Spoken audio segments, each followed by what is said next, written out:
Incoming partner cash கொண்டு வரார் as a capital, அது என்ன பண்ணுறதுன்னு பார்த்தோம். accumulated profits and losses reserves இருந்தால் அது என்ன பண்ணுறதுன்னு பார்த்தோம். revaluation of assets and liabilities and including the unrecorded assets and liabilities எப்படி ஹேண்டில் பண்ணுறதுன்னு பார்த்தோம். புது பார்ட்னர் சேர்த்தோன்னா அவருக்கு என்ன தரணும் அதை பார்க்க போகிறோம். இப்போ இதில் வந்து illustration number 8, when the new profit sharing ratio, இப்போ நீங்கள் முதல்ல தெரிஞ்சுக்க வேண்டியது new ratio, old ratio, sacrificing ratio. Sacrificing ratio is nothing but ஆரம்பத்தில் எவ்வளோ இருந்துச்சு, அதுக்கப்புறம் புதுசாக ஒரு பார்ட்னர் சேர்ந்த பிறகு உங்களுடைய ரேஷியோ என்ன இருக்குது, ஆக்சுவலாக குறையும் இல்லையா, அதான் new ratio will be reducing.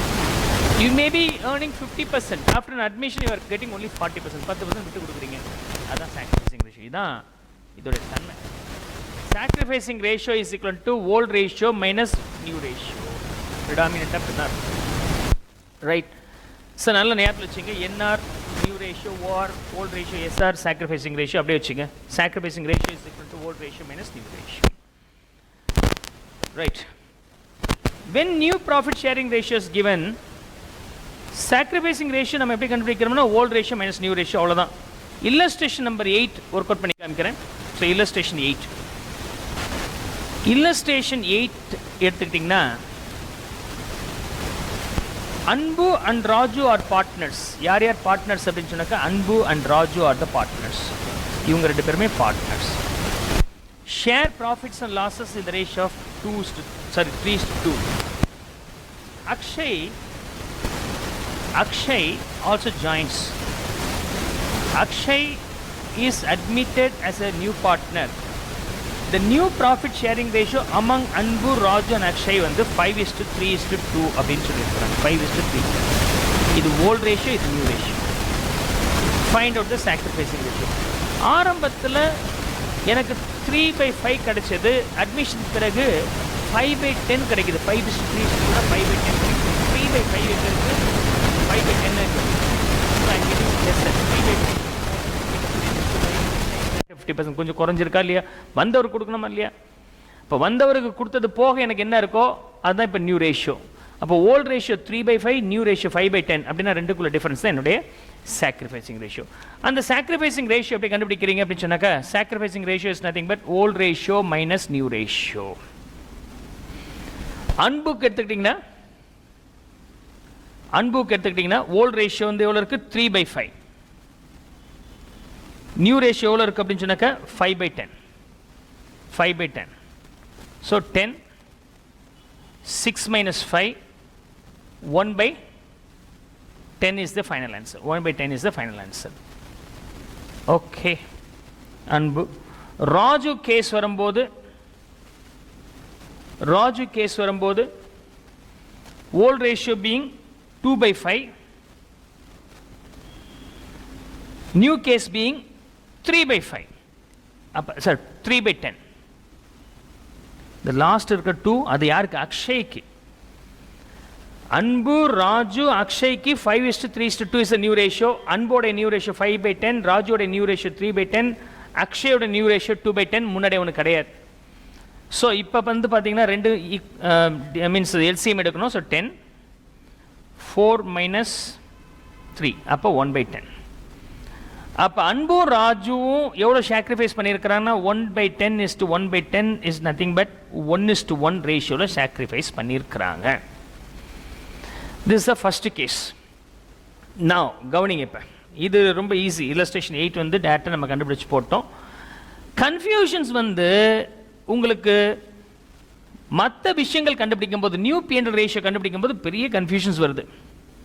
எப்படியெல்லாம் நீங்கள் மைண்டில் வச்சுக்கலாம் அப்படின்னு சொன்னாக்க 4 ஆஸ்பெக்டில் நம்ம பிரிச்சிட்டோம். 4 ஆஸ்பெக்டில். ஓகே.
பார்ட்னர் அதில் ஜாயின் பண்ணால் எனக்கு என்ன சார் தருவீங்க அப்படின்னு அவன் கேட்டால் நம்ம அவனுக்கு என்ன தர போகிறோம், what I am going to pay him. அவனுக்கு நான் என்ன தர போகிறேன் அப்படின்னு சொன்னாக்க இவன் என்ன சொல்கிறான், சார் 50 ரூபா தரேன் சார். அது பேர் தான் ஷேர் சாக்ரிஃபைஸ்ட். எவ்வளோ ஷேர் சாக்ரிஃபைஸ் பண்ணுறாங்கிறது டேட்டா கொடுத்துருப்பாங்க. இது ஃபர்ஸ்ட் மாடல். செகண்ட் மாடலில் ஏ பி சி. செகண்ட் மாடல்லையும் அதே மாதிரி ஏக்கு 200 ரூபாய் கிடைச்சது, பிக்கு 100 ரூபாய் கிடைச்சது. இப்போ சி ஜாயின் பண்ணோன்னே சார் எனக்கு என்ன சார் தருவீங்கன்னு கேட்குறான். இங்கே பார், எனக்கு எவ்வளோ இருக்கோ அதில் காவாசி தரேன்றான். இவன் எவ்வளோ தரேன்றான், காவாசி தரேன்றான். இங்கே 50 ரூபா நம்பர் சொல்லிட்டான், அது பேர் ஷேர் சாக்ரிஃபைஸ்ட். இங்கே எனக்கு எவ்வளோ இருக்கோ அதில் காவாசி தரேன்னு சொல்கிறான். அப்படின்னா அர்த்தம் ப்ரொபோர்ஷனேட் ஆஃப் ஷேர் சாக்ரிஃபைஸ்ட். இந்த ப்ரொபோர்ஷன் அப்படிங்கிறது ரொம்ப ரொம்ப முக்கியமானது. Proportion on old partner share sacrifice. எனக்கு முன்னாடி எவ்வளோ இருக்கோ அதில் காவாசி தரேன். இவன் என்ன சொல்கிறான், எனக்கு எவ்வளோ இருக்கோ அதில் அரைவாசி தரேன்றான். ரைட். அப்படின்னா ஏக்கு எவ்வளோ வரும், ஏவுடைய ஒரிஜினலில் காவாசி கண்டுபிடிச்சி அதுக்கப்புறம் கழிக்கணும். இங்கே வந்து என்ன பண்ணிட்டீங்க, 200லேருந்து டேட்டா 50 ரூபா லெஸ் பண்ணிட்டீங்க. இங்கே என்ன பண்ணோம், 200ல் காவாசி கண்டுபிடிச்சி அதுக்கப்புறம் அந்த 200லேருந்து 50 லெஸ் பண்ணோம் இல்லையா. காவாசி எவ்வளோன்னு கண்டுபிடிக்கணுமா இல்லையா. இவன் இதில் இந்த 100ல் அரைவாசி எவ்வளோன்னு கண்டுபிடிக்கணும். அது வந்து 50 ரூபா. அதுக்கப்புறம் இந்த 50 ரூபாய் இதுலேருந்து நம்ம லெஸ் பண்ணி நாம் 50 ரூபான்னு சொல்லணும். இவன் எவ்வளோ தரேன்னு சொன்னான்னா அவன் எவ்வளோ தரான்னு சொன்னால் ரெண்டும் கூட்டினா அதை வந்து இவன் எவ்வளோ தரேன்னு சொன்னான்னா அவன் எவ்வளோ தரேன்னு சொன்னான்னா ரெண்டும் கூட்டினா இவனுக்கு. அப்படின்னா share sacrificed by old partners. இவங்க எவ்வளோ சாக்ரிஃபைஸ் பண்ணுறாங்க, அதாவது இந்த 50 அது கொடுக்கல. இங்கே வந்து டேட்டா 50 ரூபாய் இவன் 25 ரூபான்னு கொடுத்துறான். இங்கே 50 ரூபாய் 25 ரூபான்னு சொல்லலை. தனக்கு எவ்வளோ இருக்கோ அதில் காவாசி, தனக்கு எவ்வளோ இருக்கோ அதில் அரைவாசின்னு சொல்லிட்டான். Share sacrifice by old partners கொடுத்துருக்குறாங்க. அதாவது old share multiplied by the proportion of share sacrificed. அதை கண்டுபிடிச்ச பிறகு தான் ஓல்டு பார்ட்னருக்கு நம்ம கண்டுபிடிக்கிறோம். ஓல்டு பார்ட்னரோட ஓல்டு ரேஷியோ என்ன பண்ணுறோம், old ratio minus sacrificing ratio. எவ்வளோ சாக்ரிஃபைஸ் பண்ணுறோமோ லெஸ் பண்ணுறோம். The new partner share is nothing but sum of these two. இதை ரெண்டையும் கூட்டி போட்டுடலாம். ஸோ ஃபர்ஸ்ட் கேஸில் அப்சல்யூட் டேர்மில் சொல்லிட்டான், எவ்வளோ அமௌண்ட்டுன்னு தெளிவாக சொல்லிட்டான். செகண்ட் டேர்மில் அப்படி சொல்ல, எங்களுக்கு வரதில் காவாசி தரேன், முக்காவாசி தரேன், 1/3 கொடுக்குறேன்னு அவங்க ஒத்துக்கிறாங்க. ஒரு போர்ஷன் கொடுக்குறேன்னு சொல்கிறாங்க. ப்ரொபோர்ஷன் யாருதுலேருந்து ஓல்டு பார்ட்னருக்கு எவ்வளோ கிடைச்சதில்ல அதில் ஒரு ப்ரொபோர்ஷன், ஓல்டு பார்ட்னருக்கு எவ்வளோ கிடைக்குதுல அதில் ஒரு proportion, some percentage, some ratio. இது அப்படி கிடையாது. அப்சல்யூட் நம்பர் 50 ரூபான்னா 50 ரூபா தான், அரை முக்கால்னு சொல்லலை. ஒரு போர்ஷன் சொன்னால் அந்த போர்ஷனை போட்டு அந்த அமௌண்ட் எவ்வளோன்னு கண்டுபிடிக்கிற வேல்யூ அதுக்கப்புறம் தான் கழிக்கணும். இந்த ஒரு வேலை ஜாஸ்தி இருக்கு. ரெண்டு ஃபார்முலாவும் டிட்டோ. ப்ரொபோர்ஷன் சொன்னால் ஒரு வேலை எக்ஸ்ட்ரா வந்துருச்சு பாருங்க. we get one extra work. எது, proportion on old partner share. Right. Then மூணாவது சிச்சுவேஷன் எப்படி இருக்குன்னா, ஏ அதே மாதிரி இமேஜின் பண்ணுங்க 200 ரூபாய், பி அவருக்கு எவ்வளோ இருக்கு 100 ரூபாய், சி அட்மிஷன் போட்டோம். ஏ நான் காவாசி தரேன்றான், பி அரைவாசி தருவான் அப்படிலாம் அங்கே பேசணும். அங்கே அப்படி பேசல, எனக்கு காவாசி மொத்த ப்ராஃபிட்டில் வந்தாகணும்ட்டான். மொத்த ப்ராஃபிட்டில் எனக்கு காவாசி வந்தாகணும். ஓகே, அந்த காவாசியில் ஏ கிட்டேருந்து டிமாண்ட் பண்ணுறான், நீ எவ்வளோ தர, எனக்கு காவாசி வரணும். எனக்கு வர வேண்டிய அந்த காவாசியில் முக்காவாசி நீ கொடு, 3/4 நீ கொடு. எனக்கு வர வேண்டிய காவாசியில் காவாசி நீ கொடு. எப்படி இருக்கு பாருங்க. எனக்கு 1/4 எவ்வளோ இந்த பிஸ்னஸ் சம்பாதிக்கிறதோ அதில் காவாசி எனக்கு வந்தாகணும். சரி, உனக்கு காவாசி தர்றது யார் தர்றது? அந்த காவாசி எனக்கு வர வேண்டிய அமௌண்ட்டில் 3/4 முக்காவாசி ஏ தரட்டும், காவாசி பி தரட்டும் அப்படின்னு அவங்களுக்குள்ள அக்ரிமெண்ட் பண்ணுறாங்க. அப்படின்னா என்ன அர்த்தம், இங்கேயும் அதே ப்ரொப்போர்ஷன் தான், இங்கேயும் ப்ரொப்போர்ஷன் இங்கேயும் ப்ரொப்போர்ஷன். இந்த ப்ரொப்போர்ஷன் எதில் கால்குலேட் பண்ணுறாங்கன்னா ஆன் ஓல்டு பார்ட்னர் ஷேர் இருந்துச்சு, ஆன் ஓல்டு பார்ட்னர் ஷேர். இதில் வந்து அந்த ப்ரொப்போர்ஷன் எதில் இருக்குன்னா ஆன் நியூ பார்ட்னர் ஷேர் இருக்கு. அதே ப்ரொப்போர்ஷன் தான். அப்படின்னா காவாசியில் முக்காவாசி இவங்கிட்ட இருந்து வரணும், காவாசியில் முக்காவாசி இவனுக்கு, அந்த காவாசியில் காவாசி இங்கேருந்து வரணும். அப்படின்னா இந்த பார்ட் மட்டும் மாறப்போகுது. Share sacrificed by old partners இருக்கு இல்லையா, ஓல்டு ரேஸ் ஷேர் எடுத்துக்கிட்டீங்க, ஏன்னா அவங்க இதுலேருந்து கொடுத்தாங்க, இங்கே அப்படி கிடையாது. நியூ பார்ட்னர் கன்ஃபார்ம் பண்ணிட்டா எனக்கு 1/4ன்னு அதுலேருந்து வாங்குறாங்க. எந்த இதில் ப்ரொப்போர்ஷன் பாருங்கள், எனக்கு ஒரு ப்ரொப்போர்ஷன் வேணும்னு கேட்குறாங்களா நியூ பார்ட்னர், எந்த பேஸ் பண்ணி? ஓல்டு பார்ட்னர் ஷேர்னா ஓல்டு ஷேர் இன்ட்டு ப்ரொப்போர்ஷன். அதே சமயத்தில் நியூ பார்ட்னர் எனக்கு இதுதான் வேணும்னு கன்ஃபார்ம் ஆகும் சொன்ன பிறகு அதில் ஒரு ஷேர் அப்படின்னு சொல்லும்போது இந்த பார்ட் வருது. ஸோ ஃபஸ்ட்டு இந்த இதுக்குள்ள டிஃப்ரென்ஸை நீங்கள் தெரிஞ்சுக்கிட்டா போதுமானது. தென் அடுத்த ஃபார்மேட் அதே தான், old profit, old partners new ratio is equal to old ratio minus new ratio, அது சேம் தான். இது மூணாவது பார்ட். ஸோ ஃபஸ்ட்டு பார்ட்டில் ஓல்டு பார்ட்னர்ஸ் நான் ஒரு அமௌண்ட் கொடுத்துறேன், அவன் ஒரு அமௌண்ட் கொடுத்துறேன்னு சொல்கிறேன், டேட்டா கழிச்சு அவங்களுக்கு கூட்டி போட்டுடலாம், தங்களுடைய ஒரிஜினல் ப்ராஃபிட்லேருந்து ரிலீஸ் ஆகிடும். செகண்ட், எனக்கு எவ்வளோ இருக்கோ அதில் காவாசி ப்ரொபோர்ஷனட்டாக சொல்கிறேன், 1/4 கொடுக்குறேன், 1/3 கொடுக்குறேன், 1/3 of my share, 1/3 of my share அப்படின்னு சொல்லிட்டான். இல்லை 1/3 ஆஃப் மை ஷேர் சரண்டர்னு சொல்லிட்டான். அப்படி சரண்டருங்கிற மாதிரி 1/4 ஆஃப் மை ஷேர் சரண்டர்னு சொன்னால் அது ரெண்டாவது மாடல். மூணாவது மாடல், நியூ பார்ட்னருடைய வேல்யூ கொடுத்துருவாங்க, இவனுக்கு எவ்வளோன்னு கொடுத்துருவாங்க. கொடுத்ததும் இல்லாமல் எனக்கு வர வேண்டியதில் நீங்கள் எப்படி தரணும்னா 3/4 நீ 1/4 அவன், இல்லை 3/5 இவன் 2/5 நீ அப்படின்னு அவன் டிமாண்ட் பண்ணியிருப்பான். இது மூணாவது பார்ட். நாலாவது பார்ட்டு, நியூ பார்ட்னர் சொல்லிட்டான், எனக்கு கொடுத்துருங்க சார், உனக்கு 1/4 கொடுத்துருங்க, நீ என்ன வேணும் பண்ணுங்க அப்படின்னோடனே ஓல்டு பார்ட்னர்ஸ் தான் சொல்கிறாங்க, பார் ஆரம்பத்தில் நாம் என்ன ரேஷியோ ஷேர் பண்ணோம், இப்போ அவன் புதுசாக வந்தான்ல அவனுக்கு 1/4 கொடுத்துருவோம், மிச்சம் இருக்கிறது நம்ம அதே ஓல்டு ரேஷியோவில் பிரிச்சுக்கலாம்னு சொல்கிறது நாலாவது ரேஷியோ. ஸோ இது when share sacrificed, old partners எப்படி சாக்ரிஃபைஸ் பண்ணுறாங்க அப்படிங்கிறதும், ப்ரொப்போர்ஷன் ஆஃப் ஷேர் சாக்ரிஃபைஸ்ட், ப்ரொப்போர்ஷனேட்லையும் சொல்லலை, ஷேர் சாக்ரிஃபைஸ் ரெண்டு மாடலையும் சொல்லலை. அப்படி கொடுக்காமல் நியூ பார்ட்னருக்கு மட்டும் கொடுத்துட்டான். இந்த ரெண்டு மாடலும் இல்லாமல் ஷேர் சாக்ரிஃபைஸ், ப்ரொப்போர்ஷன் சாக்ரிஃபைஸ், இந்த ரெண்டு மாடலும் இல்லாமல் டேரக்டாக நியூ பார்ட்னர் மட்டும் கொடுத்துட்டால் அது நாலாவது மாடல். ஸோ இந்த ஃபோர்த் மாடல், வந்த ப்ராஃபிட்டில் வந்த பார்ட்னருக்கு எவ்வளோ தரணுமோ அதை முதல்ல கொடுத்துருங்க, மிச்சம் இருக்கிறத ஓல்டு பார்ட்னர்ஸ் அவங்களுடைய ஓல்டு ரேஷியோவில் ஷேர் பண்ணிக்கலாம்.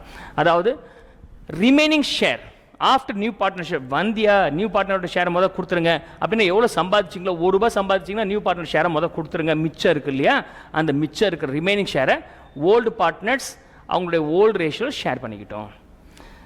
10,000 சம்பாதிச்சோம், புது பார்ட்னர் 1/4 வேணும்னா 1/4 முதல் எடுத்துக்கோ, 10,000 1/4 காவாசி 2,500 எடுத்துருப்போ, மிச்சம் 7,500 இருக்குல்ல, 10,000 அது போக மிச்சம் 7,500, அந்த 7,500 ஓல்டு பார்ட்னர்ஸ் அதுக்கு முன்னாடி எப்படி பிரிச்சாங்களோ அதே மாதிரி பிரிச்சுக்கலாம். இந்த 4 மாடல் தான் இருக்குது. இந்த 4 மாடல் கொஸ்டின்ஸும் நமக்கு எப்படி இருக்கும், அந்த டேர்ம்ஸ் எப்படி புரிஞ்சுக்கிறது, டிஃபரன்ஷியேட் எப்படி பண்ணுறது அப்படிங்கிறத நம்ம பார்க்க போகிறோம். நவ் இதில் பொறுத்த வரைக்கும் illustration number 9, Hari and Salim are partners sharing profits and losses in the ratio of 5:3. They admit Joel for 1/8 share which he acquires from Hari. Hari கிட்டந்து வாங்குறார். Find out the new profit sharing ratio and sacrificing ratio. Okay, அப்படின்னு அர்த்தம், இது இந்த amount தனக்கு வர வேண்டிய entire amount யார் கொடுக்குறார்? ஹரி கொடுக்குறாங்க. ஒருத்த மட்டும் கொடுத்துறான், இவனோடைய 1/8, அந்த 1/8 ஹரி கொடுத்துறாரு. அப்படின்னா அமௌண்ட் 1/8 ஆஃப் ஷேர்னு சொல்லலை, அதான் ரொம்ப முக்கியமானது. இங்கே பாருங்கள், நெக்ஸ்ட் இல்லஸ்ட்ரேஷன் நம்பர் 12 பாருங்கள். ஓகே, இல்லஸ்ட்ரேஷன் நம்பர் 12ல Suresh and Dinesh are partners sharing profits in the ratio of 3:2. They admit Ramesh as a new partner. Suresh surrenders 1/5 of his share. இல்லை கவனிங்க, 1/5 ஆஃப் ஹிஸ் ஷேர். இங்கே அப்படி இல்லை, டேரெக்டாக 1/8 ஷேர்னு சொல்லிட்டான். 1/8 ஆஃப் சம்படி எல்ஸ் ஷேர்னு சொல்லலை, 1/8 ஷேர் அவ்வளோதான். இங்கே 1/5 ஆஃப் ஹிஸ் ஷேர். ஹிஷ்னா யார்? சுரேஷோட ஷேர். சுரேஷுக்கு எவ்வளோ கிடைச்சதோ அதில் 1/5 கொடுக்குறேன். தினேஷ் சரண்டர்ஸ், அவர் எவ்வளோ யூஸ்வலாக சரண்டர்ன்ற வார்த்தை இருக்கும், சரண்டர்ஸ் 2/5 ஆஃப் ஹிஸ் ஷேர், அவருடைய ஷேரில் 2/5. அப்போ அவருடைய ஷேரில் 2/5 எவ்வளோ அப்படிங்கிறத நம்ம கண்டுபிடிக்கணும். இந்த டேர்ம் ரொம்ப ரொம்ப முக்கியம். இந்த டேர்முக்காக தான் மொத்தமாக எக்ஸ்பிளைன் பண்ணியிருக்கிறேன். தென் இல்லஸ்ட்ரேஷன் நம்பர் 14 வரும்போது, Ramesh and Raju are partner sharing profits இந்த ரேஷியோ ஆஃப் 2:1. 2:1 இருக்கு. They admit Ranjan into partnership with 1/4 share of profit. Ranjan acquired the share from old partners in the ratio of 3:2. எனக்கு 1/4 வேணும்பா, அந்த 1/4 எனக்கு வர வேண்டிய அந்த 1/4 ஓல்டு பார்ட்னர்ஸ் கிட்ட இருந்து என்ன ratio வாங்குறோம்னா 3:2 ரேஷியோல from old partners in the ratio of 3:2. எனக்கு வந்து 1/4 வேணும், அந்த 1/4ல 3/5 நீ கொடுப்பா, 2/5 அவன் கொடுக்கட்டும் அப்படின்னு சொன்னா அது தேர்ட் மாடல். ஓகே, ஃபோர்த், அதுக்கப்புறம் இல்லஸ்ட்ரேஷன் நம்பர் 16 பார்த்தீங்கன்னா, Vimal and Aadhi are partner sacrificing profits in the ratio of 2:1. JM is admitted for 1/4 share in the profits. 1/4 கிளியராக சொல்லிட்டான். எப்படி சாக்ரிஃபைஸ் பண்ணுறான் அப்படிங்கிற டீட்டெயில்ஸே கொடுக்கலன்னா அது லாஸ்ட் மாடல். ரொம்ப சிம்பிள். ஸோ அப்படின்னா 4 மாடல் கேஸில் 4 மாடலில் ஃபஸ்ட்டு மாடலில் அமௌண்ட் எவ்வளோ சாக்ரிஃபைஸ் பண்ணியிருப்பான்னு டேரெக்டாக கொடுத்துருப்பான். அப்படின்னா ஓல்டு ரேஷியோலேருந்து டேரெக்டாக சாக்ரிஃபைசிங் ரேஷியோ கழிச்சிடலாம். செகண்டில் வந்து ஓல்டு பார்ட்னர்ஸ் தங்களுடைய லாபத்தில் எவ்வளோ ஷேர் கொடுக்குறாங்க, எவ்வளோ share proportion. Okay, proportion surrenders 1/4 of his share, 2/5 of his share, ஒரு போர்ஷன் கொடுக்குறேன்னு சொல்லியிருப்பாங்க. That's a second case. Share sacrifice is given as a proportion on old partner share. அதே மாதிரி லாஸ்ட் கேஸ்ல இந்த கேஸ் இதுவும் ப்ரொபோர்ஷன் தான். பட் கவனிக்க வேண்டியது, நியூ பார்ட்னர் ஷேர் கொடுத்துருவாங்க. என்ன கொடுத்துருப்பாங்க? நியூ பார்ட்னர் ஷேர் கொடுத்துருப்பாங்க. New partners share given. மிச்ச ரெண்டுலையும் கொடுத்துருக்க மாட்டாங்க. கவனிங்க, நியூ பார்ட்னர் ஷேர் கிவன். எனக்கு இது வேணுங்க, எனக்கு தர வேண்டிய அந்த அமௌண்ட்ல ஒரு போர்ஷன் இவன் தரட்டும், இன்னொரு போர்ஷன் அவன் தரட்டும் அப்படின்னு தனக்கு வர வேண்டியதில் சம் ப்ரொபோர்ஷன் டிமாண்ட் பண்ணான்னு அது மூணாவது மாடல். லாஸ்ட் மாடலில் எனக்கு இது வேணும்னு நியூ பார்ட்னர் கேட்டுட்டார். இதுலேயும் வந்து என்ன இருக்கும்? New partner share is given, new partner share given. Okay, ஆனால் எப்படி வாங்குறாங்க, ஷேர் சாக்ரிஃபைஸ்டோ ப்ரொபோர்ஷன் ஆஃப் ஷேரிங் அப்படிங்கிறதோ டீட்டெயில்ஸ் கொடுக்கல அப்படின்னா அது நாலாவது மாடல். இந்த லாஸ்ட் 2 மாடலில் மட்டும்தான் நமக்கு என்ன இருக்கு? இன்கமிங் பார்ட்னருடைய ஷேரை கொடுத்துருவாங்க. இந்த மொதல் 2 கேஸில் இன்கமிங் பார்ட்னருடைய ஷேரை கொடுக்க மாட்டாங்க. ஓல்டு ரேஷியோவும் நியூ ரேஷியோவும் கொடுத்துட்டாங்கன்னா பிரச்சனையே இல்லை, ரைட்? இந்த கேஸில் பொறுத்த வரைக்கும் இந்த ரெண்டுமே கொடுக்கல. ஓல்டு ரேஷியோவும் கொடுக்கல, நியூ ரேஷியோவும் கொடுக்கல, ரைட்? சரி, இந்த 2 கேஸில் நமக்கு என்ன ஆயிடுச்சு? இன்கமிங் பார்ட்னருடைய நியூ ரேஷியோ கொடுக்கல. இதில் இன்கமிங் பார்ட்னருடைய நியூ ரேஷியோ கொடுத்துட்டாங்க, ஆனால் ஓல்டு பார்ட்னர்ஸோட நியூ ரேஷியோ மாட்டிக்கிச்சு.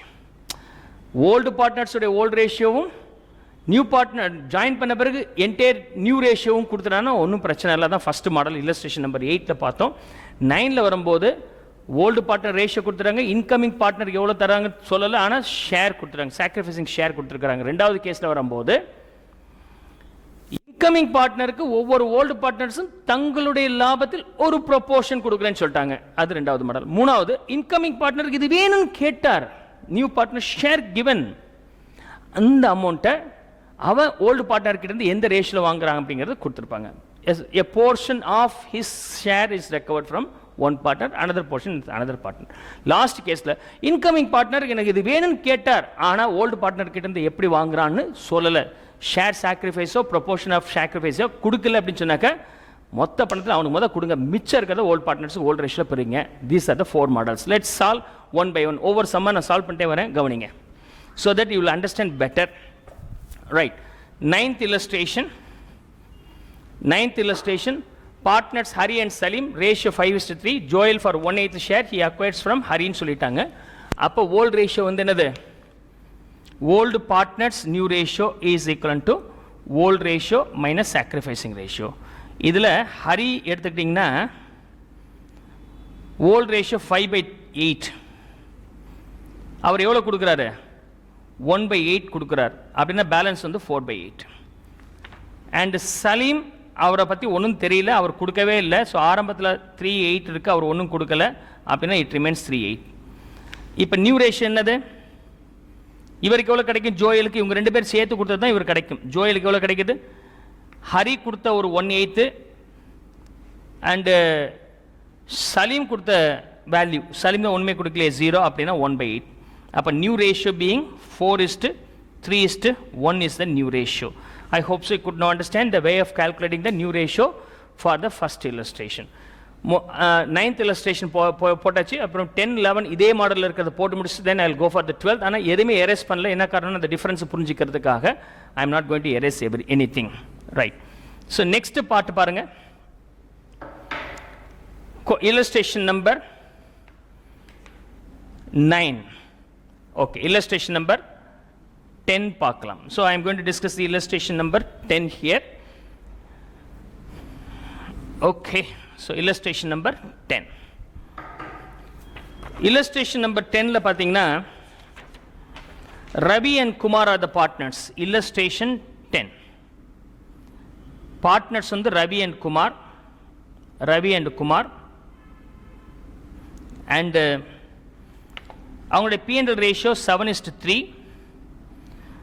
Christy is admitted. So new partner வந்து Christy as a new partner with 3/7 share. அவங்களுக்கு எவ்வளவு கிடைக்குதுன்னா 3/7 கிடைக்குது. Which he acquires 2/7 from Ravi and 1/7 from Kumar. தனக்கு வேணுங்கக்கூடிய இந்த அமௌண்ட்ல 2/7 வந்து யார் கிட்ட இருந்து வருது? ரவி கிட்ட இருந்து. இவர் கிட்ட இருந்து எவ்வளவு வருதுன்னா 1/7. Right sir.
I hope so you could not understand. Ravi case over. அதுக்கப்புறம் குமார் கேஸ் வரும்போது 3/10 மைனஸ் குமார் கிட்ட இருந்து எவ்வளவு வாங்குறார்? 1/7 வாங்குறார். So 1/7. So 70 LCM எடுத்தாக்க 21 minus 10. So 11/70.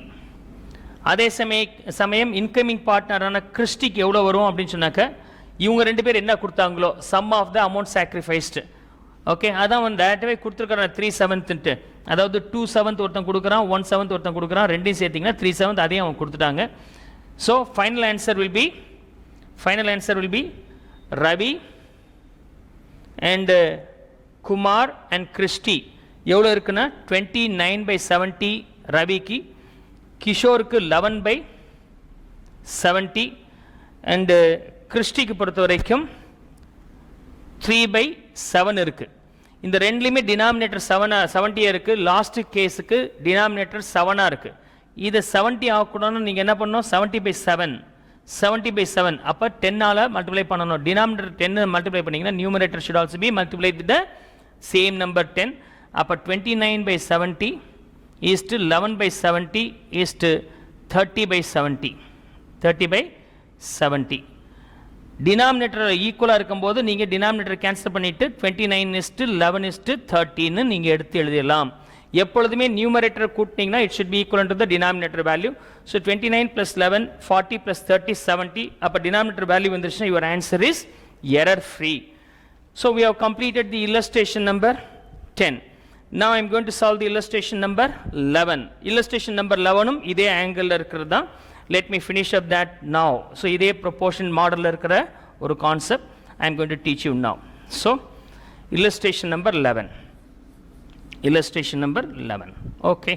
So you have to understand all the four simultaneously by comparing. Compare பண்ணி பார்க்கணும். Right? தனித்தனியாக படிக்க வேண்டாம், எல்லாத்தையும் சேர்த்து படிங்க. So 11th question வரும்போது Hamid and Govind are partners. Hamid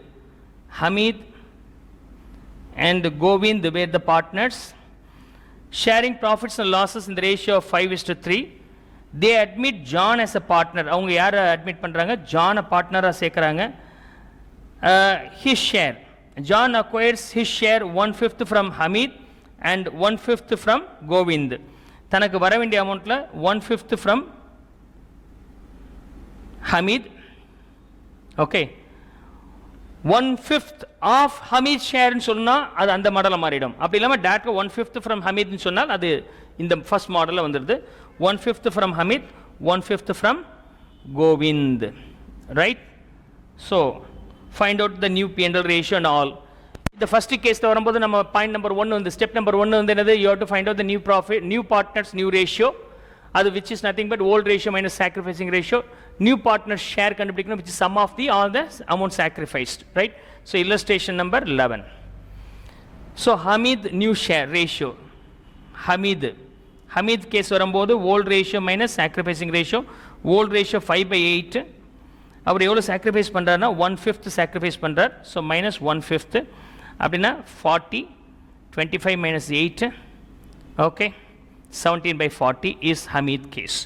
அதே மாதிரி ஜான் கோவிந்த் கேஸ் வரும்போது அவருடைய ஓல்ட் ரேஷியோ 3/8 இருக்கு. அவர் ஹமீதுக்கு ஜானுக்கு கொடுக்குறது எவ்வளோ? 1/5. So 3/8 minus 1/5 is equal to 40. So 15 minus 8, 7/40. 7/40. And ஜானுக்கு பொறுத்த வரைக்கும் it's summation of all the amount sacrificed. ஹமீத் கொடுத்தது 1/5 and கோவிந்த் கொடுத்தது 1/5. ரெண்டு ஆட் பண்ணிங்கன்னா உங்களுக்கு எவ்வளோ வருது? 2/5 வருது. ஸோ எடுத்து எழுதும்போது ஹமீது, கோவிந்த், ஜான். ஹமீதுக்கு 17/40, கோவிந்துக்கு 7/40, ஜானுக்கு 2/5. 2/5. டினாமினேட்டரில் இந்த நம்பர் ஈக்குவலாக இல்லை.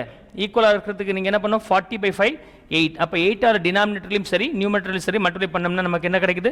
17/40, 7/40 and 16/40. As already told you, numerator sum பண்ணிங்கன்னா it should be equivalent to the denominator value இருக்கணும். So 17 plus 7, 24 plus 16, 40. அப்படின்னா 17:7:6 is the final ratio here. I hope so you could understand the 11th illustration. So 11th illustration is over now. Now total a different model பார்க்க போறோம். illustration number 12. Let me solve that illustration number 12. illustration number 12 வந்து என்ன ஆயிடுச்சுன்னா old partners டைரக்டா share amount கொடுக்கல, sacrificing share கொடுக்கல, proportion. அப்படின்னா proportion எப்படி சார் கண்டுபிடிக்கிறதுனா ஆஃப் ஹிஸ் ஷேர்னு கொடுப்பாங்க, இல்லை of new partners share. New partner ஷேரில் ஒரு போர்ஷன் சொல்லலாம், இல்லைன்னா ஓல்டு பார்ட்னர்ஸில் தன்னுடைய லாபத்தில் ஒரு போர்ஷன் சொல்லலாம். அந்த டேர்ம் தான் இந்த surrenders 1/4 of his share. Of his share அப்படிங்கிறது இருக்கும். இங்கே வந்து பார்த்தீங்கன்னா 1/4 share Ranjan acquired the share from the old partners in the ratio of. இந்த டிஃபரன்ஸை புரிஞ்சுக்கிறதுக்காக நான் சொல்லியிருக்கிறேன். Let me solve the illustration number 12 here. So illustration number 12 நான் சால்வ் பண்ணுறேன். அந்த கான்செப்டுக்கு வரும்போது மீன்ஸ் 12th illustration டோட்டலாக டிஃப்ரெண்ட் மாடல். அந்த கான்செப்டுக்கு வரும்போது நான் ஏற்கனவே எங்கள் ஃபார்மேட் கொடுத்துருக்கிறேன். You go through that format here. So share sacrificed by old partners. Old partners அவனுக்கு எவ்வளோ கொடுக்குறாங்கன்னா is equal to old share into proportion of share sacrifice. Proportion of share sacrifice வச்சு மல்டிப்ளை பண்ணிக்கணும். ஸோ அந்த மாதிரி share sacrificed கண்டுபிடிக்கணும். So அதை கண்டுபிடிக்கிற share sacrificed. So share sacrificed வரும்போது சுரேஷ் எவ்வளோ சாக்ரிஃபைஸ் பண்ணுறார் அப்படின்னு சொன்னாக்க அவருடைய ஓல்டு ரேஷியோ, அவருடைய ஓல்டு ஷேர் 3/5. Old share 3/5. அவர் எவ்வளோ கொடுக்குறார்? Proportion of share sacrificed 1/5. So into 1/5 அப்படின்னா 3/25 is the answer. Suresh over. Then அதே மாதிரி நமக்கு ரமேஷ் எவ்வளோ சாக்ரிஃபைஸ் பண்ணுறார்? ஸோ ரமேஷுடைய ஓல்டு ரேஷியோ 2/5. அவர் எவ்வளோ கொடுக்குறார்? 2/5 கொடுக்குறார். ஸோ 4/25 இவர் கொடுத்துருக்கிறார். So we now calculated the share sacrifice கண்டுபிடிச்சாச்சு. அதுக்கப்புறம் இந்த ரெண்டு ஸ்டெப்பும் சேம் தான். போன இல்லஸ்ட்ரேஷனில் இந்த நம்பர் டேட்டா கொடுத்துட்டாங்க. இந்த சம்மில் பொறுத்த இந்த நம்பர் டேட்டா கொடுக்கல. 3/25, 4/25ங்கிறது டேட்டா போன சம்மில் கொடுத்துருக்குறாங்க. இங்கே அப்படி கொடுக்கல. அவங்க ஓல்டு பார்ட்னரோட ஷேரில் ஒரு போர்ஷன் சொன்னதுனால அந்த போர்ஷன் எவ்வளோன்னு கண்டுபிடிச்சு தென் ப்ரொசீட் பண்ணுறோம். இந்த ஒரு வேலை எக்ஸ்ட்ரா, மற்றபடி செகண்ட் ஸ்டெப்லேருந்து அதே ஃபார்மேட் தான். இங்கே வரும்போது old partners new ratio is equal to old ratio minus sacrificing ratio. அதில் சுரேஷ் கேஸ் வரும்போது ஓல்டு ரேஷியோ பீயிங் 3/5 எவ்வளோ கொடுக்குறார்? 3/25 கொடுக்குறார். So we have to take the LCM 25, 15 minus 3, 12/25 is the answer. Okay. So denominatorல common LCM எடுத்தோம்னா 5க்கு 25க்கு LCM எடுத்தா 25 divided by 5 into 3, 15. Okay. So 25 divided by 5 times 5 is multiplied with the numerator 3, 15, 25 divided by 25, 1 into 3, 3 அப்படியே இருக்கு. So 15 minus 3 divided by 25, 12/25 is the answer for Suresh. And then next one is Dinesh case வரும்போது 2/5 is his own money, his own share. First of all அவர் எவ்வளோ share பண்ணுறாருன்னா 4/25 share பண்ணுறார். So 4/25. So 25, 10 minus 4, so 6/25 is the final answer. So Suresh முடிஞ்சது, தினேஷ் முடிஞ்சது. சுரேஷ் முடிஞ்சது, தினேஷ் முடிஞ்சது. தென் இப்போ யாருக்கு கண்டுபிடிக்கணும்னா நியூ பார்ட்னரான சுரேஷ். ஓகே, யார்? ரமேஷோட இது கண்டுபிடிக்கணும். ரமேஷோட இது எவ்வளோ? Sum of the amount sacrifice by others. So ரமேஷோட இது வந்து மற்றவங்க எவ்வளோ சாக்ரிஃபைஸ் பண்ணாங்களோ அதை சம் பண்ணுங்கள். இதில் சுரேஷ் சாக்ரிஃபைஸ் பண்ணது 3/25 அண்ட் ரமேஷ் சாக்ரிஃபைஸ் பண்ணது 4/25. ஸோ 4/25 ரெண்டு ஆட் பண்ணிங்கன்னா 7/25 is the final answer. 7/25 is the final answer. Right, எடுத்து எழுதும்போது சுரேஷ், தினேஷ், ரமேஷ். சுரேஷுக்கு எவ்வளோ இருக்குன்னா 12 ஸோ சுரேஷ், தினேஷ் அண்ட் ரமேஷ். சுரேஷுக்கு எவ்வளோ இருக்குன்னா 12/25 இருக்கு. ரமேஷ் எவ்வளோ இருக்குன்னா, தினேஷ் எவ்வளோ இருக்குன்னா 6/25 இருக்கு. அண்ட் ரமேஷுக்கு வந்து 7/25 இருக்கு. நியூமரேட்டர் சம் பண்ணிங்கன்னா உங்களுக்கு டினாமினேட்டர் வேல்யூ ஈக்குவலாக இருக்கணும். That's how you can cross check. So 12 + 6, 18 + 7, 25. அப்போ நியூமரேட்டர் இஸ் ஈக்குவல் டு டினாமினேட்டர்னா இந்த ஷார்ட் பண்ணி எழுதலாம். 12:6:7 நீங்கள் எழுதி முடிக்கலாம். This is how you can solve the illustration number 12. Illustration number 12 over. Now I am going to solve the illustration number 13. 13th illustration பார்ப்போம். So how that 13th illustration will be. Okay. So 13th illustration வரும்போது I will solve